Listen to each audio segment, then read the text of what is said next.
শ্রী গুরু নিতাই গৌর সীতানাথ প্রীতি প্রেমানন্দে হরি হরি বল, হরি হরি বল।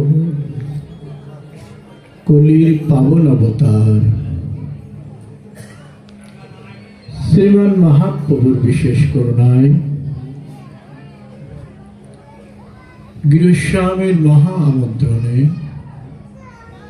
সমবেত গৌর ভক্তমণ্ডলী যে মনোরথ উদ্দেশ্য সাধনের জন্য আজ আমরা এই শ্রী অঙ্গনে উপস্থিত হয়েছি,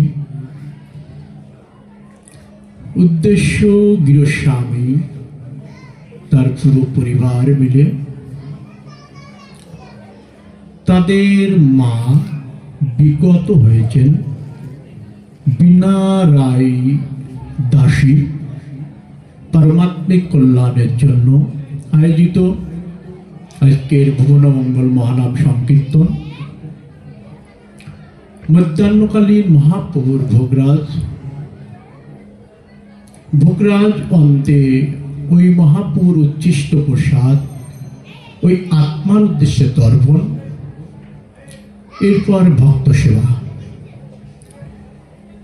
সমস্ত পরিসরে যা কিছু আয়োজন করেছেন গৃহস্বামী, সমস্ত আয়োজনের মূল লক্ষ্য হল বিনা রায় দাসী পারমাত্মিক কল্যাণের জন্য। আমরা তার মঙ্গলের জন্য একবার উলুধ্বনি মঙ্গলধ্বনির মাধ্যমে শ্রী গুরু নিতাই গৌর সীতানাথ প্রীতি সময় স্বল্পতার কারণে আমরা মঙ্গলাচরণে যাচ্ছি না। আমার পূর্ববর্তী তিনজন ভাগবত প্রবচক অত্যন্ত সুদক্ষভাবে আপনাদেরকে জানিয়েছেন, বুঝিয়েছেন। আমাদের সনাতন ধর্মে জন্মগ্রহণ করে আমাদের যে কর্তব্য কর্ম, সেটা অত্যন্ত সুদক্ষভাবে তারা আলোকপাত করেছেন। তাদের সেই মঙ্গলাচরণে সাক্ষী রেখে আমি আমার সর্বপ্রথম আমার পরমারাধ্য পরম দয়াল শ্রী গুরুদেব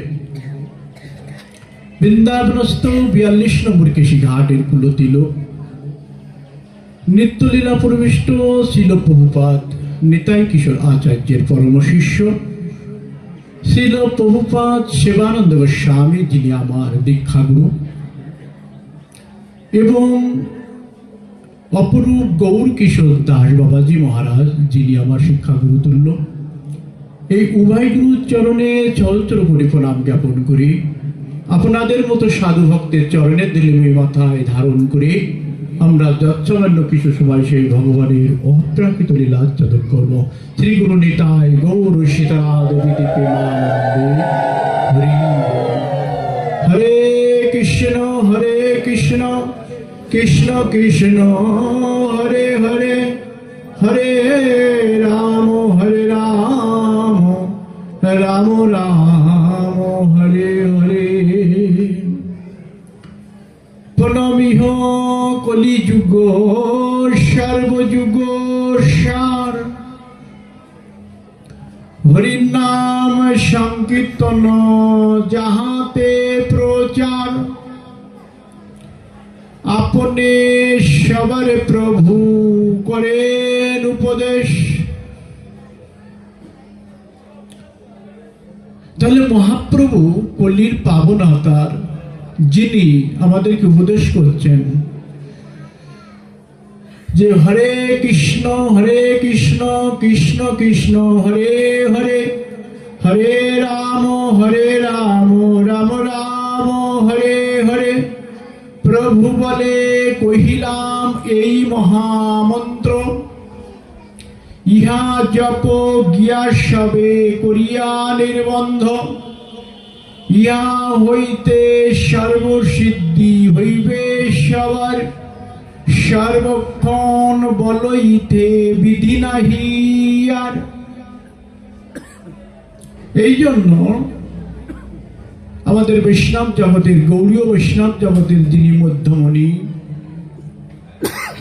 ছিল ভক্তি সিদ্ধান্ত সরস্বতী গোস্বামী প্রভুপাদ তার এক লেখনের মাধ্যমে তিনি জানিয়ে দিলেন,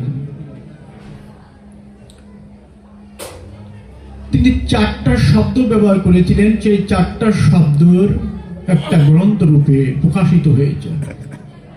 সেখানে তিনি বলছেন যে কনক কামিনী প্রতিষ্ঠা বাগিনী ছাড়িয়াছে যার সেই তো বৈষ্ণব। কনক কামিনী প্রতিষ্ঠা বাগিনী ছাড়িয়াছে যার সেই তো বৈষ্ণব। সেই কথাকে প্রাসঙ্গিকভাবে ব্যাখ্যা করতে গিয়ে প্রভুপাদ বলছেন, সদ্গুরুর চরণাচ্ছিত, খুব ধ্যান দিয়ে আচ্ছাদন করবেন, সদ্গুরুর চরণাচ্ছিত হয়ে, সদ্গুরুর চরণাচ্ছিত হয়ে সাধুগুরু বৈষ্ণবের আনুকল্যাণ, শব্দগুলো চয়ন করবেন, সদ্গুরুর চরণাচ্ছিত হয়ে সাধুগুরু বৈষ্ণবের আনুকল্যাণ, মহাপ্রভুর ধারায় কৃষ্ণ সেবা,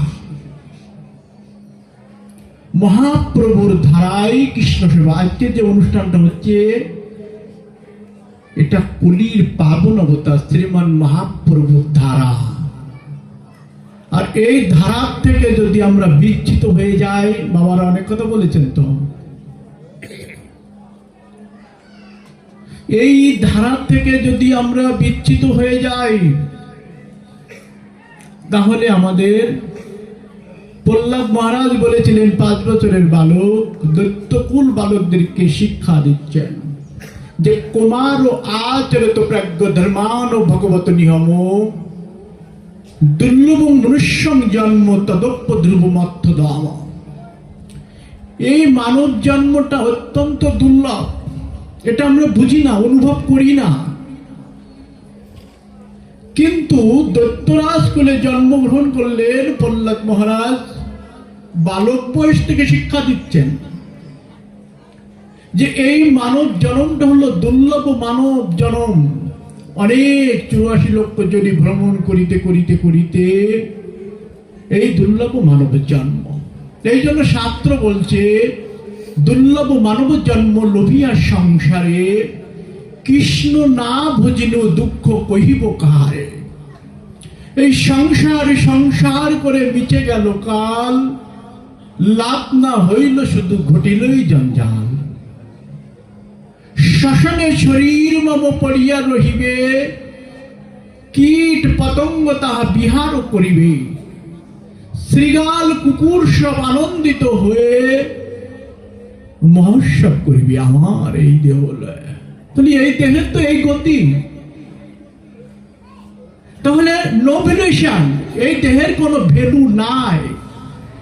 বাবা একটু আগে পারে বলছিলেন আমরা দুটো শব্দের মধ্যে আছি, একটু হলো আমি আর আমার। এই আমার বাড়ি, আমার গাড়ি, আমার জমি, আমার বিল্ডিং, আমার সবই আমার, আর আমি এটা করেছি, আমি ওটা করেছি। কিন্তু না, শাস্ত্র আমাদেরকে জানিয়ে দিচ্ছেন, সাক্ষাৎ গীতায় ভগবান অর্জুনের মাঝে জানিয়ে দিচ্ছেন যে আব্রহ্ম ভুবন লোক পুনরাবর্তী অর্জুন মামে প্রত্যত কন্তু পুনর্জন্ম না বিদ্যতে। তুমি যদি ওই ব্রহ্মলোক পর্যন্ত যাও, তবু তোমাকে আমার ডিভোশন আবার আসতে হবে। এই জন্য মহাপ্রভু জানালেন কলিযুগ ধর্ম হয় নাম সংকীর্তন, 4 যুগে 4 ধর্ম জীবের কারণ। অতএব কলিযুগে নাম যজ্ঞ সার, আর কোন ধর্ম করলে নাহি হবে পার। শোনমিত্র কলিযুগে নাহি তপ যজ্ঞ, যেই জন ভজে কৃষ্ণ তার মহাভাগ্য। শ্রী গুরু নিতাই গৌর সীতারাধ। এই জন্য হাউ হাউ করে কাঁদছেন সনাতন গোস্বামী প্রভুপাদ, ভাগবতকে বুকে জড়িয়ে ধরে। কেন কাঁদছেন? বলছেন মদ বন্ধ মদ সঙ্গিন, মদ গুরু মন মহাধান, মন্যধিকারক মদ ভাগ্য, মদা পরমানন্দ নমস্তুতে। বাবা আগের তো বলছিলেন না পাঠে, আজকে যদি সাধুর কাছে না যাওয়া হতো, এই বংশে যদি একজন সাধুর জন্ম না হতো, তাহলে মায়ের কর্মটা এইভাবে হতো না। মা এই জন্য শাস্ত্র বলছে, নয়ন সাত্ত্বক হয় ভক্ত দর্শনে, দেহের সাত্ত্বক হয় ভক্ত পরশনে, কুল পবিত্র হয় জননী সৌভাগ্যবতী। হ্যাঁ, মা তখন সৌভাগ্যবতী হয়ে যান যদি ওই মায়ের গর্ভে যদি একজন কৃষ্ণ ভক্ত সন্তান জন্মগ্রহণ করে। কারণ নয়ন সাত্ত্বকায় ভক্ত দর্শনে, দেহের সাত্ত্বকায় ভক্ত পরশনে, ওই কুল পবিত্র হয় জননী সৌভাগ্যবতী। একটা মায়ের অনেকগুলো সন্তান, কেউ ডাক্তার হয়েছে, ইঞ্জিনিয়ার হয়েছে, টাকা ইনকাম করার মেশিন হয়েছে, ওখানে মাকে সৌভাগ্যবতী বলা হয়নি, শাস্ত্র বলেনি। বলেছে যে মায়ের গর্ভে একজন কৃষ্ণ সন্তান জন্মগ্রহণ করে, ওই বংশর কি হয়, কুল পবিত্র হয়ে যায়। আর ওই সন্তানের কারণে শুধু 7 নয়, 14 নয়, 21 কুল তার পরম পরম গতি প্রাপ্ত হয়ে যায়। যেটা আজ হচ্ছে, অনেক ভাগ্যবান, অনুভব করি এটা। এটা অত্যন্ত অনুভবের বিষয়। এই জন্য শাস্ত্র বলছে, কৃষ্ণ বহির্মুখ হইয়া যে ভোগ বাঞ্ছা করে, নিকটস্থ মায়াতরে জাপটিয়া ধরে। আর মায়ায় আচ্ছন্ন হইলে মতিচ্ছন্ন হয় মন, আর মতিচ্ছন্ন হইলে মন না হয় কৃষ্ণের ভজন।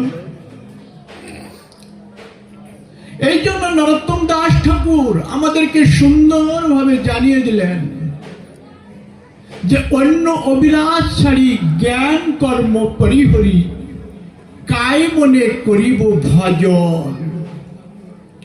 এই সাধু সঙ্গে কৃষ্ণ কথা, না পুজিব দেবী দেবা, এই ভক্তি পরম কারণ। এই জন্য সাধু গুরু বৈষ্ণব মন্ডলী দ্বারা আমরা প্রথম শব্দটা উচ্চারণ করেছিলাম, চয়ন করেছিলাম, যে সাধগুরুর চরণাশ্রিত হয়ে সাধু গুরু বৈষ্ণবের আনুকল্যাণ, মহাপ্রভুর চিন্তাধারায় কৃষ্ণ সেবা করলে বৈকুণ্ঠ প্রাপ্তি। আর অন্যতা হয়ে গেলে আবার ডিমোশন। এই জন্য শাস্ত্র বলছে, গীতায় ভগবান বলছেন যে অন্তকালে চ মাম এব শরণমুক্ত কলেবরম যৎ প্রয়াতি সমদ্ভাবং জাতি নাস্তত্র সংশয়া। তো অন্তকালে ভগবানের গুণকীর্তন করবো, সারাটা জীবন যদি হরিভজন না করি, সদ্গুরুর চরণাশ্রিত হয়ে গুরুদেবের আদেশ মতো যদি আমি জীবন যাপন না করি, শেষের দিনে তো চিন্তা আসবে না। শেষের দিনে তখন চিন্তা আসবে কেমন, ওই যে মায়ায় আসক্তি, আমি এবং আমার। আহা, আমার এই বাড়িটা রেখে যাচ্ছে, আমার সন্তান পুত্র আদি সবাইকে রেখে যাচ্ছে। আর এই মায়ার প্রভাবে যে মানুষের জীবনে কতটা ভয়াবহ পরিণতি হতে পারে, তার উপরে একটু ব্যাখ্যা রেখে আমি বিশ্রাম রাখব। একবার স্বর্গের দেবরাজ ইন্দ্রও তিনি মুক্ত নন, তিনিও মায়ের প্রভাবে আছেন। কারণ ব্রহ্মলোক পর্যন্ত, ব্রহ্মা পর্যন্ত মায়ার বন্ধনে। তা যদি না হতো এই কেরাগাছিতে হরিদাস ঠাকুর আসতেন না। আসতেন কে? কখন অনুভব করেন কে তিনি? যিনি আসলেন নামাচার্য হরিদাস ঠাকুর রূপে জগতে। আসলেন না? কে তিনি? তিনি তো স্বয়ং ব্রহ্মা, ভগবানের চরণে অপরাধ করলেন, তাকেও মুক্তি নাই, তাকেও আসতে হয়েছে ধরাধামে। তো যখন দেবর্ষি নারদ ওই রাস্তা দিয়ে যাচ্ছেন, অপরাধ করলেন। বৈষ্ণব বিদ্বেষ নিন্দা ক্রোধ প্রহার করে যে নর তার নাহিক নিস্তার। বৈষ্ণব দর্শনে নিরানন্দ প্রণাম না কইলে সিদ্ধ অবস্থা হইলে তবু কৃষ্ণ নাহি মেলে। বৈষ্ণবের চরণেতে ক্ষুদ্র অপরাধ মহা মহা ভজনেতে পুরে যায় বাবা। ওই নারদ মুনির চরণে অপরাধ করলে দেবর্ষী নারদ। আর যখন অপরাধ করলেন তখন শাপগ্রস্ত হয়ে গেলেন। দেবরাজ ইন্দ্র যাও, তুমি মর্তে যাও, শুকর জনি প্রাপ্ত হও। অভিশাপগ্রস্ত যখন হয়ে গেলেন, স্বর্গের দেবরাজ ইন্দ্র বৈষ্ণবের চরণে অপরাধ করার ফলে শুকর জনি প্রাপ্ত হয়ে গেল, শুকর হয়ে গেল। পৃথিবীতে বিচরণ করছেন, তা শুকরের স্বভাবটা কি? শুকরীর প্রতি প্রীতি, ভালোবাসা, শুকরীকে খুব ভালোবাসে এবং অনেকগুলো বাচ্চাদের প্রতি তার অক্লান্ত মোহ। তো অনেক কাল যখন স্বর্গর পথ খালি আছে, দেবরাজ ইন্দ্র তো নাই, স্বর্গটা চলবে কিভাবে? সমস্ত দেবতা বিন্দু চলে গেলেন ব্রহ্মার কাছে। ব্রহ্মাজির কাছে যখন গেলেন, দেখছেন ব্রহ্মাজি ধ্যান করছেন। কার ধ্যান করছেন? ব্রহ্মা। বেলুং কনন্তর বিন্দুলৌতস্যান বত্তাবতং সমুষিত সঙ্গরাঙ্গ কন্দপ্প কোটি বিশেষ গোবিন্দমাদি পুরুষং তমহং ভজামি। গোবিন্দমাদি পুরুষং তমহং ভজামি।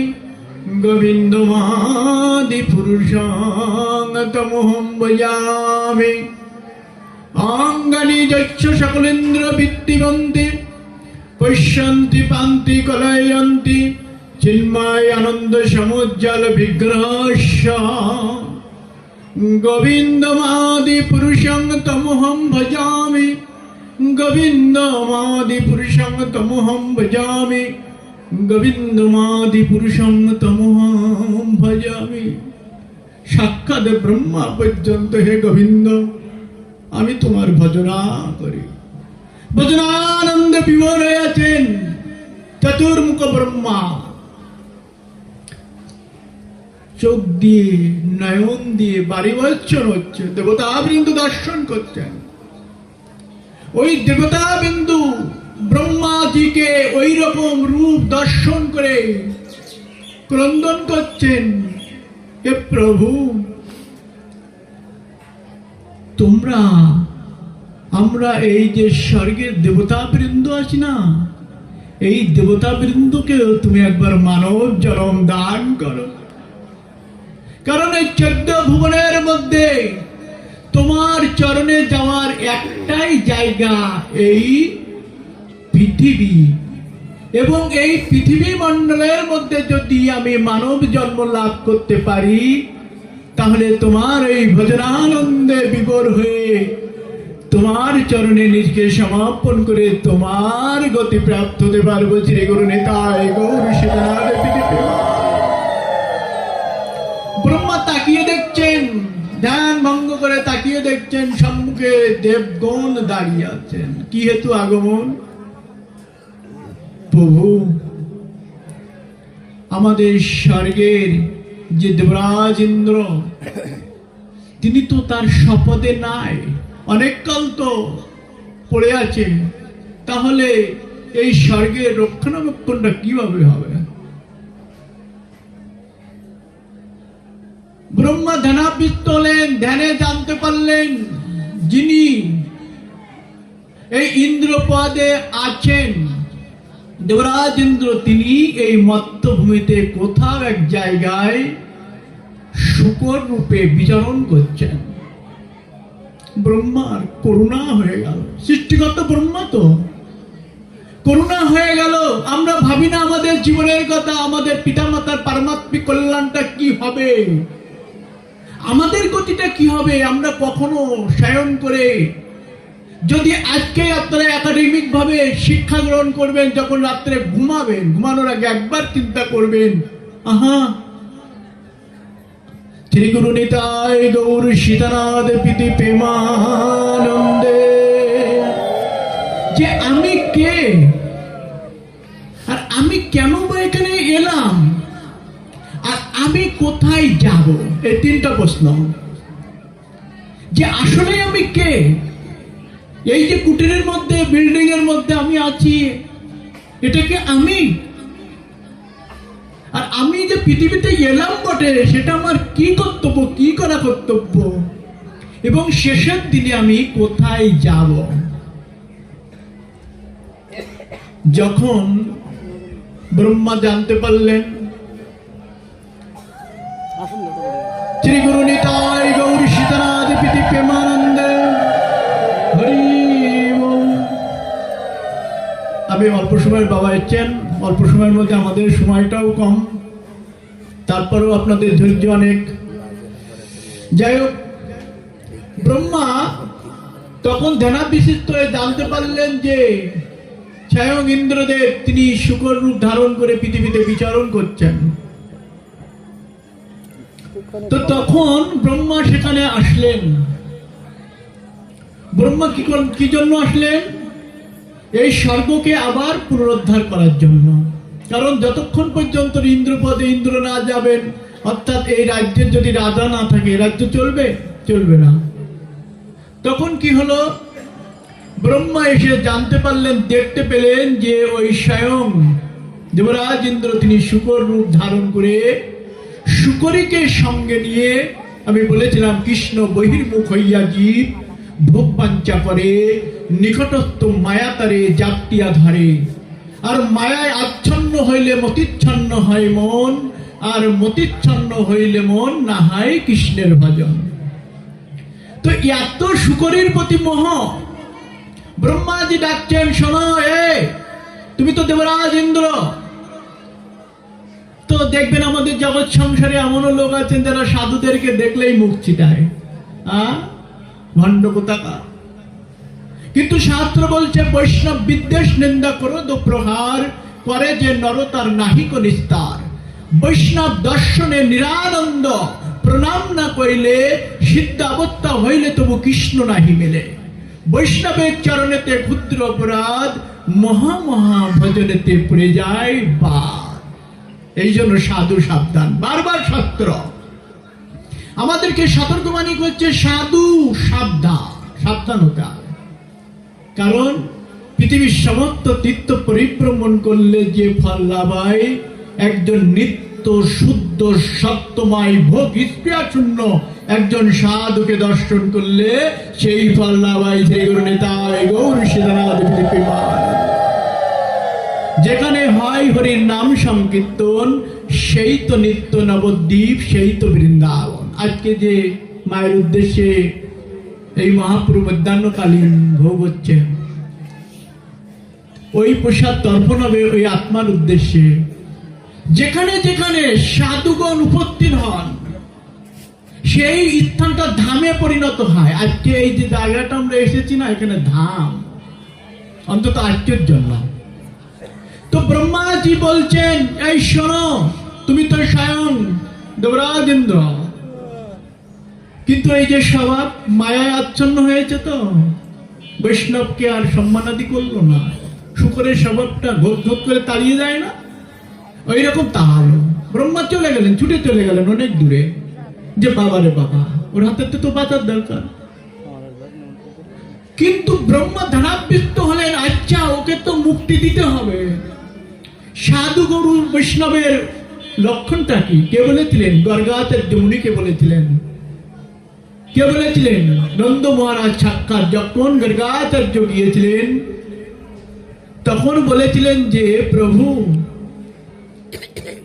এই সাধুদের চলাচলটা হলো দ্বিচালনাং, শব্দটা উচ্চারণ করেছিলেন দ্বিচালনাং। আমরা জগৎ সংসারের মানুষ একটা বিশেষ উদ্দেশ্য নিয়ে চলাচল করি, কিন্তু সাধুরা কিভাবে চলাচল করেন? নিজ কার্য নেই তবু যাই পরগৃহ। কি জন্য যায়? অর্থের জন্য যায়? অর্থ দিয়ে সাধুকে কেনা যাবে? কোটি টাকা দিয়েও সাধুকে কেনা যাবে না। সাধু গৃহস্থ বাড়িতে গিয়ে টোকা দেন দরজায়, কি জন্য? ওই গৃহের পারমাত্মিক কল্যাণ সাধনের জন্য। শ্রী গুরু নিতাই গৌর সীতারাম। আর কি হলো? যখন ব্রহ্মাজি ধ্যানাবৃত্ত হয়ে জানতে পারলেন যে এই মোহ মায়া থেকে মানুষ যতক্ষণ না পর্যন্ত নিষ্কৃতি পাবে ততক্ষণ পর্যন্ত হরিভজন হবে না। সদ্গুরুর চরণার্চিত হতে যতক্ষণ না পারবে ততক্ষণ তার মুক্তি নাই। এই জন্য আমি বলেছিলাম সদ্গুরু চরণার্চিত হয়ে সাধুগুরু বৈষ্ণবের আনুকূল্যেন মহাপ্রভুর চিন্তার দ্বারাই কৃষ্ণ সেবা, তাহলে বৈকুণ্ঠ বাদ বাকি নিম্ন। এই জন্য ব্রহ্মা যখন, আমি সংক্ষিপ্ত বই শেষ করবো, বাবা বসে থাকলেই তো আমার পাঠ হবেই না, হরিবল। তো কি হলো? ব্রহ্মা যখন জানতে পারলেন যে ওর মোহ যখন না নিষ্কৃত হবে ততক্ষণ ওর মুক্তি নাই, ব্রহ্মা কি করলেন? সেই শুকুরিকে নিধন করলেন, বাচ্চাগুলোকে নিধন করলেন। নিধন করার পরে যখন একাকিত্ব হয়ে গেলেন, তখন শুকরের বধূ জ্ঞান হলো। ব্রহ্মা যখন একেবারে শেষে যখন উপস্থিত হলেন তখন ওই শুকরের মস্তকটা নিচে হলো। তিনাত পিছু নিতন তরুণ উপচেষ্টনা ও মানি না মানদেন কীর্তনিয়া সদা হরি। যতক্ষণ পর্যন্ত এই মস্তকটা সাধুর চরণে না পড়বে ততক্ষণ গতি নাই, মুক্তি নাই। কি হলো? এইবার সেই শুকরের যখন সেই মাথাটা নিচু হলো, নয়ন দিয়ে বাড়ি বর্ষণ হতে থাকলো, তখন গুরুর কৃপা তার উপর পড়লো এবং সেই গুরুর কৃপা পেয়ে সেই শুকর দেহ পরিত্যাগ করে তিনি আবার কি করলেন? সেই স্বর্গের দেবরাজ ইন্দ্রের রূপ ধারণ করে আবার তার স্বধামে প্রস্থান করলেন। শ্রী গুরু নিতাই গৌর সীতানাথ বিধি প্রেমানন্দে হরি হরি মঞ্চ কল্পত বাচ্য কৃপা সিন্ধু বৈবচ্য পতিতানং পাবনের বৈষ্ণব।